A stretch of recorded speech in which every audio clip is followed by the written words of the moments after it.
Hello friends, welcome to my channel study blog with Shivendra. देखिए, ancient history में आज के लेक्चर में हम लोग को मौर्य काल की प्रशासन के विषय में पढ़ना है। इससे पिछले लेक्चर में हमने मौर्य वंश पढ़ा था, जिसमें हमने पढ़ा था कि चंद्रगुप्त मौर्य ने अपने प्रधानमंत्री कौटिल्य की सहायता से मौर्य वंश का नींव डाला या मौर्य वंश की स्थापना की। इस मौर्य वंश में हमने पढ़ा था चंद्रगुप्त मौर्य को, बिंदुसार को, अशोक को और मौर्य वंश के अंतिम सम्राट बृहदत्त के विषय में हमने पढ़ा था।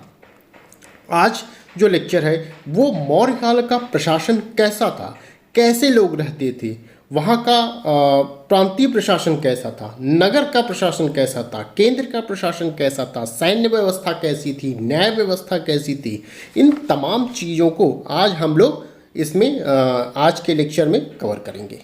ठीक है, चलिए शुरू करते हैं आज के लेक्चर। तो मौर्य प्रशासन, ध्यान से देखिएगा, सत्ता का केंद्रीकरण किस में था? राजा में था। सत्ता का केंद्रीकरण राजा में था, फिर भी वह निरंकुश नहीं था। ठीक, कौटिल्य के अनुसार राज्य के 7 अंग थे। ध्यान रहे, कितने? 7 अंग थे। पूछा जाता है कि मौर्य प्रशासन में राज्य के कितने अंग थे, तो आप बताएंगे 7 अंग थे। और किसके अनुसार? तो कौटिल्य के अनुसार। ठीक है, जिससे शासन चलता था। जो राज्य के 7 अंग थे उन्हीं से यहाँ राजा के जो शासन था वो चलता था, उनकी सत्ता पूरी चलती थी उन्हीं के 7 अंग से। तो 7 अंग कौन थे ये जानिए। राजा, अमात्य, जनपद, दुर्ग, कोश, सेना और मित्र, ये कुल 7 अंग थे। ठीक है, जिससे शासन चलता था।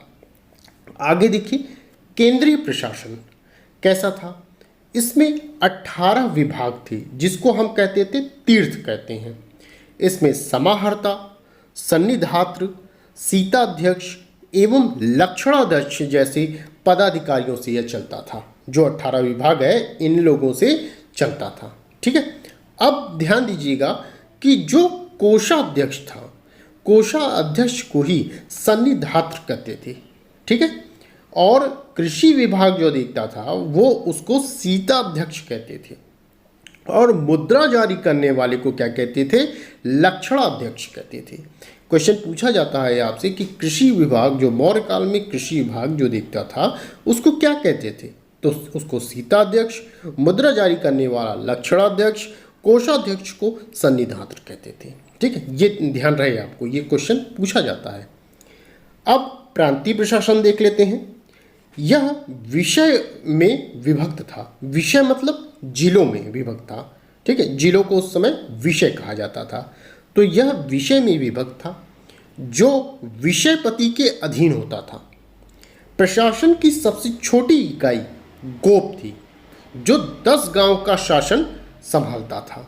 ठीक है, ये ध्यान रहे, ये इंपॉर्टेंट है आपका। पूछा जाता है कि प्रशासन, मौर्य काल में प्रशासन की सबसे छोटी इकाई को क्या कहते थे? तो गोप कहते थे। ठीक है, गोप क्या होता था? यह जो 10 गांव का शासन संभालता था। ठीक है, अब नगर प्रशासन देखते हैं। केंद्रीय प्रशासन हमने देखा, हमने क्या क्या देखा? केंद्रीय प्रशासन देखा, प्रांतीय प्रशासन देख लिया। अब नगर प्रशासन देख लेते हैं कि नगर का प्रशासन कैसा था। तो 30 सदस्यों के मंडल द्वारा होता था, नगर का प्रशासन होता था, जो 6 समितियों में विभक्त था। ठीक है, नगर प्रशासन कैसा था? 30 सदस्यों के मंडल द्वारा होता था, जो 6 समितियों में विभक्त था। नेक्स्ट देखते हैं, सैन्य व्यवस्था कैसी थी उस समय मौर्य काल में। तो सैन्य व्यवस्था में यह 5 भागों में विभक्त थी। कितने? 5 भागों में। क्या क्या सैन्य व्यवस्था में था? तो सैन्य व्यवस्था में हम लोग देखते हैं, पैदल था, अश्व था, हाथी था, रथ था तथा नौसेना थी। ठीक है, पैदल मतलब जो पैदल चला करते थे सेनाएं वो थी, अश्व घोड़े पे जो चला करती थी, जो हाथी पे चला करती थी, जो रथ के माध्यम से चला करती थी, और नौसेनाएं थी। तो ये कुल 5 सेनाएं उस समय सैन्य व्यवस्था थी। न्याय व्यवस्था कैसी थी उस समय? सम्राट न्याय प्रशासन का सर्वोच्च अधिकारी होता था। ठीक है। ग्राम न्यायालय एवं पाटलिपुत्र के केंद्रीय न्यायालय के अतिरिक्त अन्य सभी न्यायालय 2 प्रकार के थे। कौन से 2 प्रकार थे? पहला था धर्मस्थी और दूसरा था कंटक शोधन। ठीक है। धर्मस्थी क्या था कि ये दीवानी अदालतें थीं जो पारस्परिक विवादों का निपटारा करती थीं। ध्यान दीजिए, जब मौर्य प्रशासन था तब भी दीवानी अदालतें थीं। ठीक है। और कंटक शोधन में क्या था कि ये फौजदारी अदालतें थीं जो राज्य एवं व्यक्ति के बीच विवाद का निपटारा करती थीं। ध्यान रहे आपको कि जब मौर्य प्रशासन था उस समय दीवानी अदालतें भी थीं और फौजदारी अदालतें भी थीं।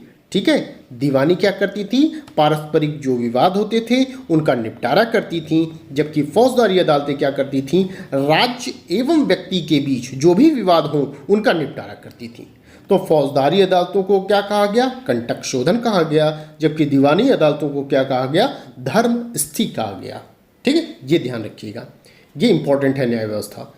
गुप्तचर व्यवस्था कैसी थी? तो गुप्तचर व्यवस्था 2 प्रकार की थी। 2 प्रकार के गुप्तचर थे इसमें। पहला संस्था था और दूसरा संचार था। संस्था क्या था? जो एक स्थान पर रहकर सूचनाएं एकत्र करती थी उनको संस्था कहा गया, और जो विभिन्न स्थानों पर घूमकर सूचनाएं एकत्र करते थे उन्हें संचार कहा गया। ठीक है। जो एक जगह स्थान पर रहकर सभी सूचनाएं इकट्ठा कर रहे हैं तो उनको संस्था, और जो विभिन्न स्थानों पर घूम घूम कर कर रहे हैं उनको क्या कहते हैं? संचार कहा गया। तो ये 2 प्रकार की गुप्तचर व्यवस्था मौर्य काल में थी। नेक्स्ट देखते हैं आर्थिक व्यवस्था कैसी थी, ये देखते हैं।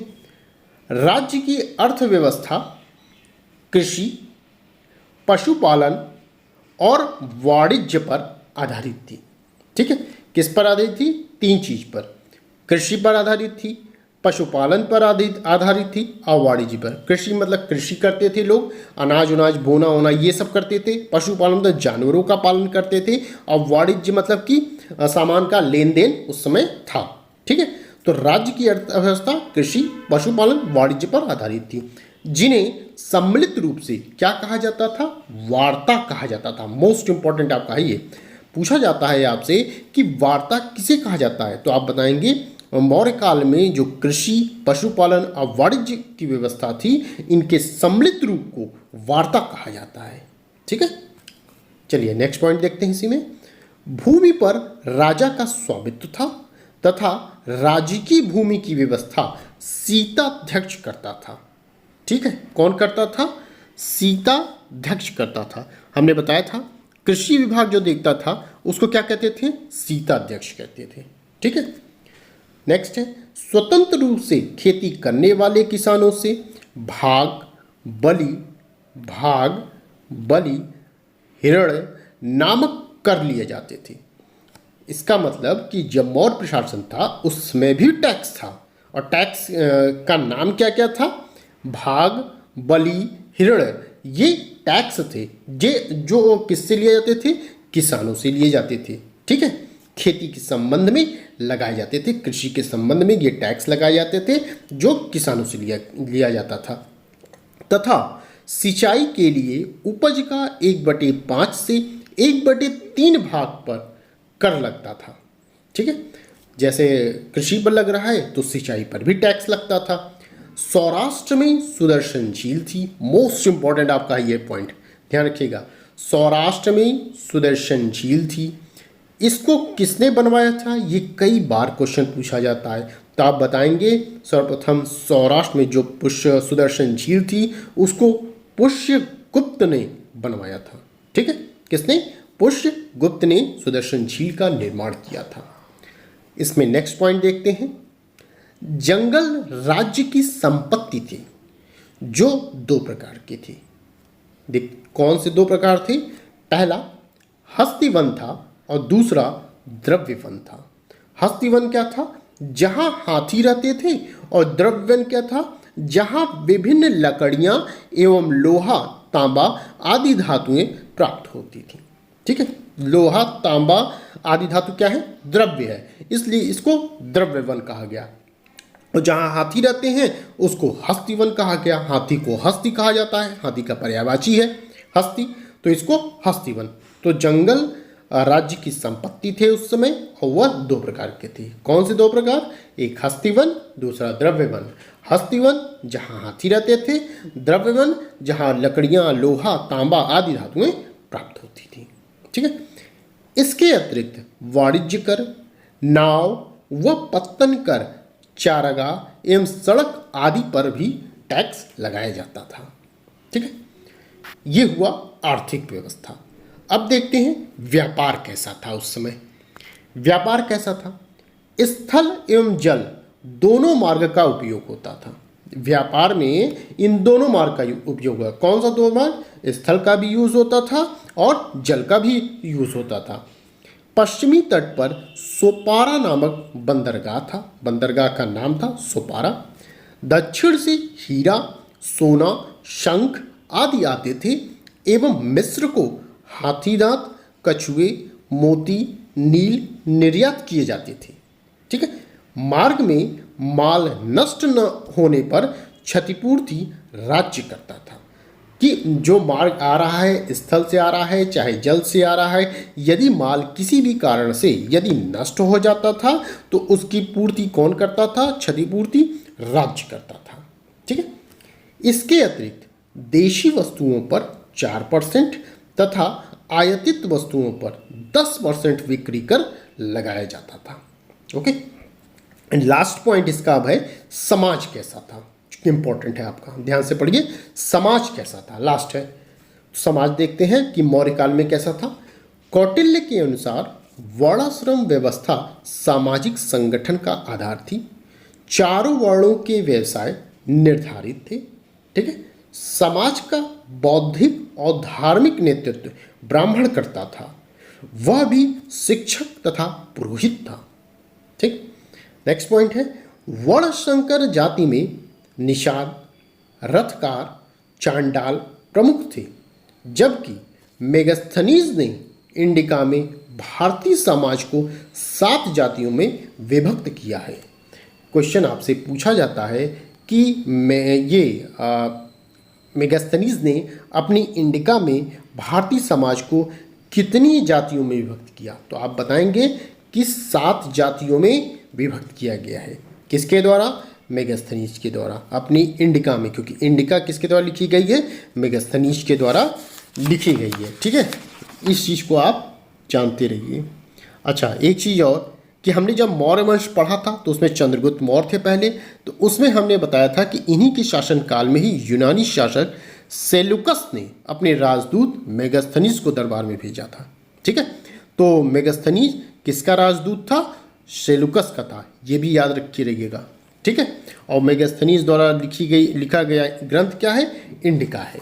चलिए, तो दार्शनिक, किसान, अहीर, कारीगर या शिल्पी, सैनिक, निरीक्षक, सभासद थे। ठीक है, तो ये 7 जाति कौन थे, 7 जाति आपके दार्शनिक थे, किसान थे, अहीर थे, कारीगर थे या शिल्पी उसको कहते थे, सैनिक थे और निरीक्षक थे और सभासद। ये 7 प्रकार की जातियां थी। ठीक है, अलग अलग जाति के ये लोग विभक्त थे। नेक्स्ट पॉइंट क्या है इसमें, स्त्रियों की स्थिति जो है ये अधिक उन्नत नहीं थी। उन्नत मतलब कि ज़्यादा अच्छी नहीं थी उस समय, परंतु पहले से सुरक्षित थी। ठीक है, सुरक्षित में क्या थी, पुनर्विवाह एवं नियोग की अनुमति थी, अर्थात वह स्त्रियां क्या करती थी, दूसरा विवाह करने की उनको अनुमति प्रदान की गई थी, तथा सती प्रथा नहीं थी। उस समय सती प्रथा नहीं थी।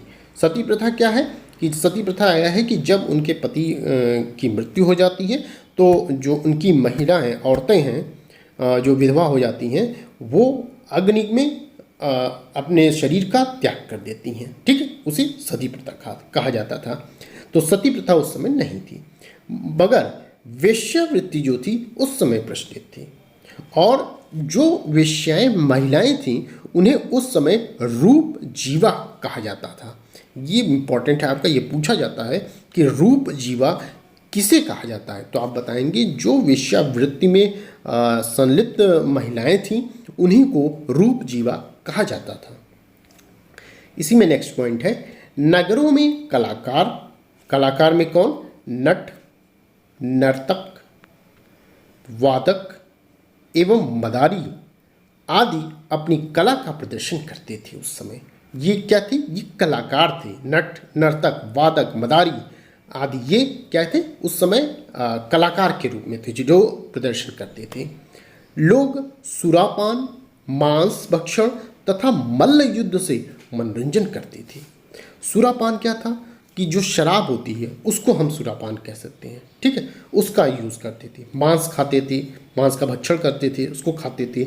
मल्ल युद्ध एक प्रकार का खेल समझिए उनका था कि मल्ल युद्ध था, से मनोरंजन वो करते थे, ठीक है। और क्या था उस समय, सूत कातने एवं बुनने का उद्योग था। रुपया ब्याज पर दिया और लिया जाता था, अर्थात उस समय क्या था मौर्योत्तर काल में कि सूत कातने एवं बुनने का उद्योग था उस समय, और ब्याज पर रुपया और दिया और लिया जाता था। एंड लास्ट है कि काशी एवं मालवा सूती वस्त्रों के लिए जाने जाते थे, जबकि बंग मलमल के लिए प्रसिद्ध था, ठीक है। ये पूछा जाता है क्वेश्चन कि सूती वस्त्र के लिए उस समय कौन जाना जाता था मौर्य काल में, तो काशी और मालवा जाना जाते थे। और ये पूछा जाता है कि मलमल के लिए कौन प्रसिद्ध था, तो आप बताएंगे बंग जो था वो मलमल के लिए प्रसिद्ध था, ठीक है। तो ये इस तरह ये आपका मौर्य प्रशासन था, ठीक है, मौर्य प्रशासन था। ये मौर्य प्रशासन आपका यहाँ पर समाप्त हुआ, जिसमें हमने क्या क्या पढ़ा है फिर से एक बार देख लेते हैं। मौर्य प्रशासन में हमने केंद्रीय प्रशासन पढ़ा, प्रांतीय प्रशासन पढ़ा, नगर प्रशासन पढ़ा, सैन्य व्यवस्था देखा, न्याय व्यवस्था देखा, गुप्तचर व्यवस्था देखी, आर्थिक व्यवस्था देखा, व्यापार कैसा था इसके विषय में जाना, और समाज कैसा था इसके विषय में हमने पढ़ा। तो इस तरह आपका जो मौर्य प्रशासन है ये आपका समाप्त हुआ, ठीक है। अब अगले नेक्स्ट लेक्चर में हम लोग देखेंगे मौर्योत्तर के विषय में, ठीक है, मौर्योत्तर राज्य के विषय में, अर्थात शुंग, गढ़, सातवाहन इनके विषय में देखेंगे। और इसके साथ ही साथ हम लोग देखेंगे पश्चिमोत्तर से भारत पर आक्रमण किसने किसने किया, जैसे यवन ने किया, शक ने किया, पहलव ने किया, कि कुषाण ने किया। तो इस तरह आपका यहाँ पे मौर्य जो है मौर्य काल समाप्त हो जाएगा, ठीक।